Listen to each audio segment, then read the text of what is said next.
Hey everyone, it is Eric Machnez, Director of Operations at Red Clover. And Jen Lestrange, CEO of Red Clover. And Red Clover is a strategic HR consulting firm for small businesses located in Parsippany, New Jersey. You are joining us for a very timely HR coffee chat. If you haven't checked out our quick sips, that's some brief advice you can enjoy over your morning coffee. In our coffee chats, Jen and I take a bit of a deeper dive in a hot HR topic of the time. So today we are ultimately talking about what HR support looks like at every stage of small business growth. So if you are a small business founder, CEO, or manager who's ultimately trying to figure out what HR needs to look like for your company, you have come to the right spot. I hope so. Yeah. I guess we're about to find out. And Red Clover is a small business. Jen and our team have built the company over 10 years, so I like to think that we know what we're talking about. We try. We try. So let's just jump right in, Jen. With your personal experience, how have you seen small business needs evolve over the years that influences their need to build an HR function in the business sooner? Okay, it's a good question. I think there's a couple of different themes. I think the first started with the pandemic. Okay, yep. So we saw a huge shift in the businesses that we support post-pandemic where employees went into the wind during the pandemic. It was like everyone was working remotely. We started with this idea of working for 3 weeks and it became 2 years. And people relocated to different states, and all of a sudden you had businesses with 15 employees and they were in 7 states. Mm-hmm.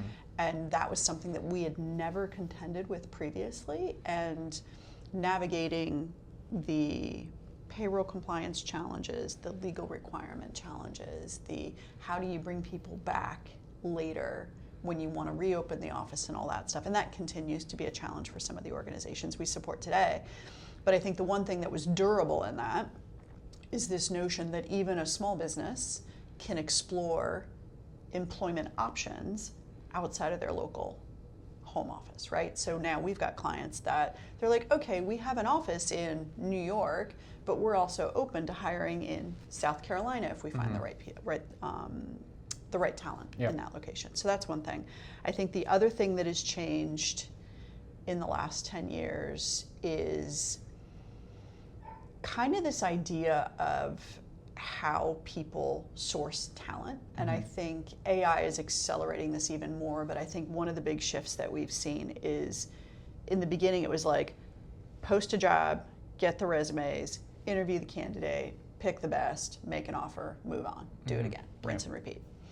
Now there's much more of a focus on, I want to go out and see who's out there, regardless of whether or not they're actively looking for a job. And even though I'm a small business owner, I want to find the person that fits the skill set that I'm looking for and the culture that I'm trying to build. So there's this idea of actively sourcing versus posting. And now it's a little bit of a mix where we do both. But we have some clients where they're like, I don't really want to post that job. Yeah. I just want you to go out and spend the time and the effort to find me candidates that might be a fit for my organization.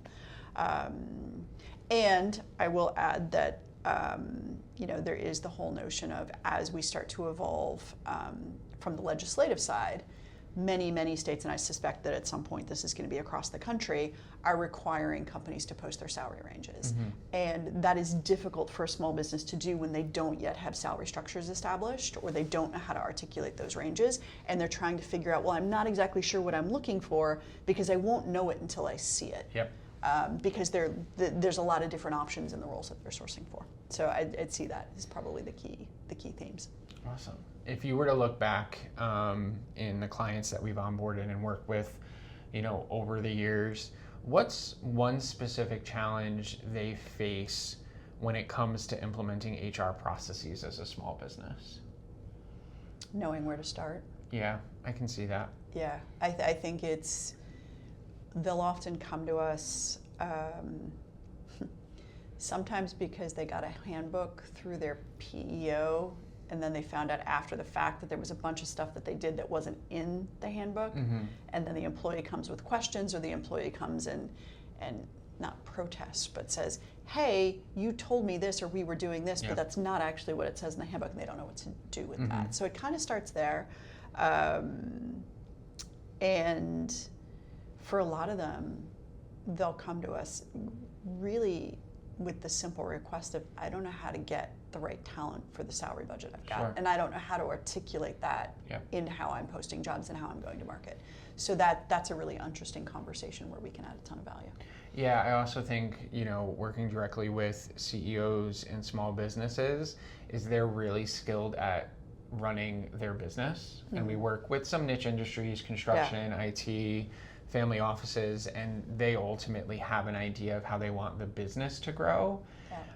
There's opportunities for us very quickly to join their organization as their outsourced HR partner and really demonstrating our value relatively quickly, where they have to free up some of their control and trust us to manage the HR side of things. Yeah. Like, we know what we're doing, let us demonstrate Yeah. the expertise so that you can free up some of your time to run your business and build, the business building processes that aren't necessarily HR related, although they are at times intricately linked.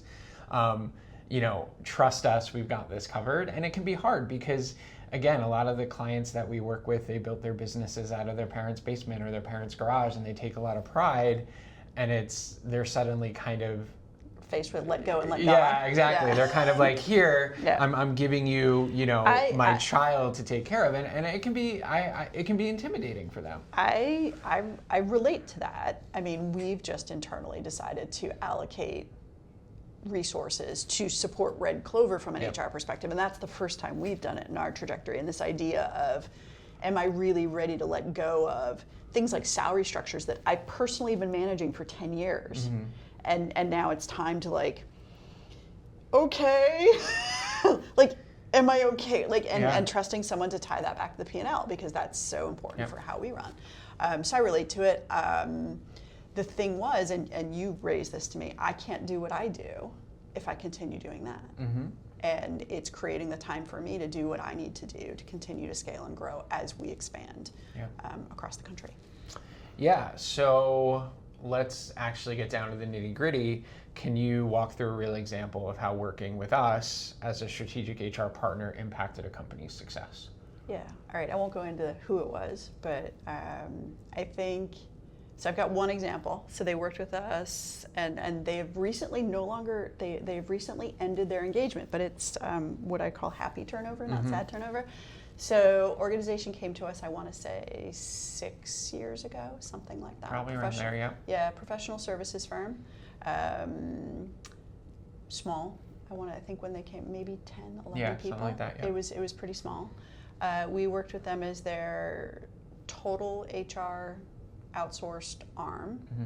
So worked directly with the CEO of the company, help them across all of the employment life cycle, from hire to termination and everything in between, from salary structures to performance management processes to meeting rhythms to setting up the teams and the organizational structures, rescoping the job description, setting up their handbook. They were 100% remote as a professional services firm, so some of their policies around how to set up their home office was really super important to them, and it tied into how they hired and what needed to be in play for that to work. They grew to, I forget what their final head count was, 30 something around 30, there, 35, something like that. So we were with them continuously through that journey. And I got the call a few months ago, and the CEO called me and she said, we've got an offer to sell the business, and it's amazing, and we're gonna be acquired by a larger organization. It's a huge opportunity for the team because they get to be part of a larger organization with the career growth. Unfortunately, they already have their own HR function, so we're going to be rolling off. And I'm like, this is the best way that I want a client to leave us, is this idea that the owners were able to have, the holy grail of liquidity event or whatever it is, and that the organization became part of something larger so that those people could continue to grow their careers as part of a larger entity. So that was a really happy. Yeah, I think that's a great example of how we kind of support small businesses really setting up the structure for success. If eventually they want to sell, there's a good opportunity there. And I think most of them that come to us, somewhere in the back of their mind, it may not be a short-term plan, but somewhere in the distance, it's like, someday I think I'm going to sell this somehow, somewhere to someone. And a huge part of that is how are the processes set up? Like, how well does the business run without you? And if you are the only person who can talk to people about people problems, that is a very hard business to sell. Yep. So it just kind of creates that structure. Awesome. So an opportunity to give direct advice to a CEO who may be watching this. What is the first question they should ask themselves about finding an outsourced HR partner? Ooh, that's tough because it depends. Like, I think the first question is actually to themselves. What am I looking to achieve with my HR partner? Because there's options, right? Like, I'll talk to small businesses and they're really just looking for, like, I just want someone who can help me, like, manage my compliance. Like, they may not need at the stage that they're at everything that necessarily we would bring to the table from a strategic head. It's like it's kind of like a crawl, walk, run. So it's first, what am I looking to achieve over the next 12 to 18 months, and what does good look like from that partner, right? Like, if I could flash forward 12 months in the future, and this was the best investment that I ever made with whatever budget that they've allocated, what would good look like? And then going into those calls with the potential partners is like, all right, how do you support me as a business owner? How many clients are you managing per consult? If it's an organization, or even PEOs offer HR consulting, how many clients are they managing? Are they going to know me and my business, and how are they going to support me? And how nimble are they? How up to date are they on the changes that I might need in my organization just to stay compliant? Forget about the strategy and all that. But just like, am I going to get dynamic updates to my handbook or not? Am I going to have to request them? Is it only happening a few times a year? How is all that happening, and how close a relationship are they going to have with me as the CEO? Are they going to talk to my people directly, or is it just going to be one person who can contact them and then it relays back? I think all of that plays into how much time am I going to save as a CEO picking a partner, how much money am I prepared to invest, and what am I going to get for it, and what is it going to change in my business that's going to allow me to kind of get that leverage that helps me move to the next level in my journey. Yeah, I think you make a really valid point. A lot of the times in some of the prospects that we speak with, I think for us, we kind of start with, do you want a strategic partner?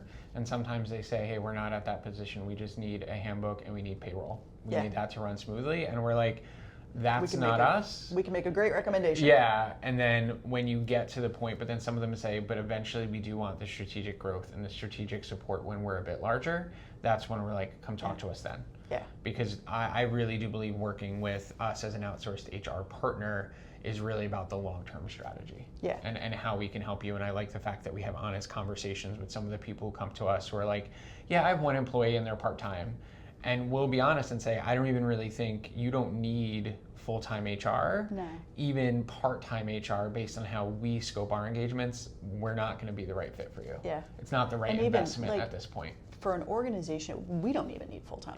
For an organization to need full-time HR, I mean, they got to be north of 75 employees, right? And even then, you're not going to get the right mix of skill set to cover everything in one person. So, until you get above, I don't know, I'd have to do the math on the metric, but I'd say 200 before you got enough HR headcount where it makes sense. Yeah. And then finally, what's one piece of advice you'd give to a company just starting to think seriously about hiring or contracting HR for their small business? Think about what you want.